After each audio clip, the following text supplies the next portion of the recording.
Welcome to another edition of Hollywood Hoops Laid Back Reaction presented by High Five.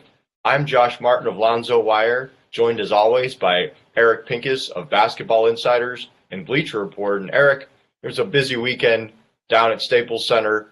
Lakers play twice, Clippers play twice. Lakers in particular we'll start with here. They win both of their games against the Brooklyn Nets and the Memphis Grizzlies. Lonzo Ball shoots a combined 6 of 28 between those two games, but he also was a combined plus 32 from the floor in those two games. What did you see from Lonzo, and why is it that he's able to still have such a positive impact on the Lakers despite his poor shooting?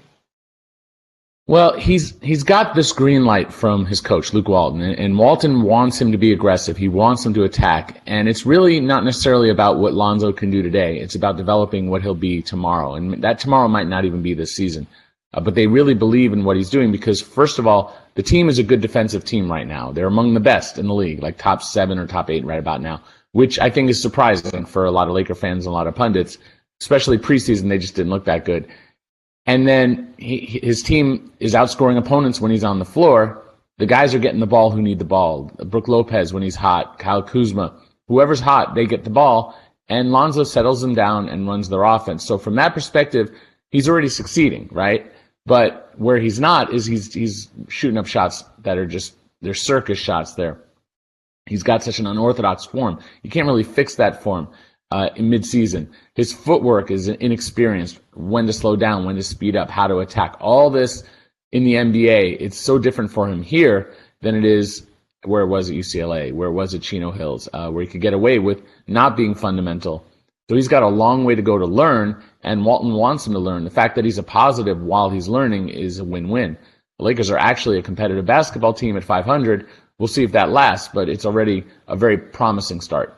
Yeah, you can see that at least now where Lonzo was very hesitant to shoot and to attack through the first 7 or 8 games, aside from the game in Phoenix, the last few games, this couple games in particular, since that Portland game when he had just 2 shots, he's been taking it more to the basket. He's been trying to attack more, and I think that's opened things up a little bit more for his teammates, and you've seen them respond. In particular, Brook Lopez has been on fire, over 27 points a game his last few.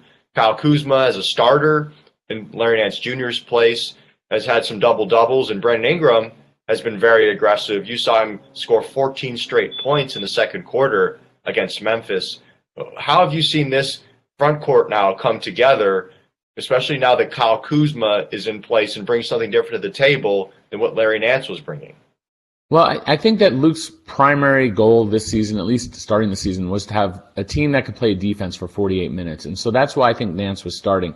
He's a reluctant shooter. He's not a great offensive player, although he was scoring at a high rate, very efficient, and was playing really well, defending well, rebounding well. But there were some issues. That starting group did not have the kind of spacing that they needed. They didn't have someone else who can create something off the dribble. And Ingram is kind of hit and miss at that. He's learning, but you need space for Lonzo. You need space for Ingram. You need space for Lopez. And that's what Kuzma's bringing that Larry Nance couldn't. So he's a great fit. The problem is, of course, how do you fit him in the rest of the lineup? Can he play with that second unit? And so Luke is sort of trying to figure out how they can get Kuzma out and then back in so he can play with Julius Randle and Jordan Clarkson and the like. So it's still a work in progress, but the Lakers have been winning, and Kuzma's been a great addition to that starting unit. And you've seen a little bit of a juggling in minutes, even for Lonzo. Against the Grizzlies, he played the entire first quarter. Usually he comes out before the end of the first, and he came in a little bit earlier in the fourth quarter than he usually does. But you talked to LeVar a little bit about this. What was it that LeVar told you about Lonzo's minutes and what he thinks Lonzo should be playing? Well, naturally, LeVar is a character, right? So he's gonna speak his mind, and his basic point of view is that he needs, meaning the Lakers need, at least in his opinion, he needs Lonzo on the floor for the fourth quarter. So he's not a big fan of Luke sitting him for the first 6 minutes of that and then putting him in and saying, okay, go to work. He actually said, I don't care if you play him like 5 minutes a quarter up until that point, but then play him the entire fourth. And I got that I talked to LeVar on after the Nets game. And so I talked to Luke without saying, specifically what it was about, just kind of get an idea of that adjustment that rookies need to make. And Luke said it's hard when you go from being the best player on your college team, where everything is run through you. You have a ton of freedom to explore and figure out your game. You get those kind of minutes. Certainly Lonzo did over at UCLA. That's not the case here in the pros, where you come in really as a role player. Even the top rookies, I mean, there are exceptions. Every so often you have a LeBron come in. But for the most part, guys come in as role players and have to learn how to do it. And it's hard for Lonzo right now, figuring out when to drive, how do you stop when you're going full speed? Where's the defense coming from? How are they defending you? And he needs to drive, and he knows that. He needs to attack, and it's helping the team. And like I said earlier, so far he's been a net positive. So while he figures these things out, it's a bonus for the Lakers, and LeVar's just going to have to be patient. There are going to be times where his son, it's rare for most teams to play their starters 12 minutes in the fourth. Usually they want to save up so they have the maximum amount of energy left. Sometimes that's 6 minutes, sometimes that's 8 minutes. Depends on the player. It's still evolving, and Luke has been riding Kyle Kuzma pretty heavily. And if needed, like it was the other day, he'll ride Lonzo Ball a little heavier too.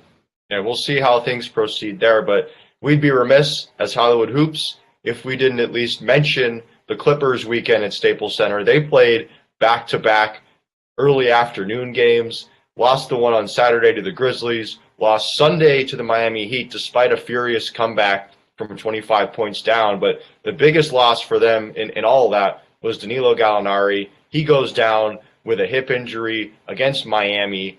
Now the Clippers are in a bit of a bind here. They've already lost Milos Teodosic, their starting point guard, and now they might lose Danilo Gallinari for a little bit here, their top scoring wing. Where do the Clippers go from here, Eric?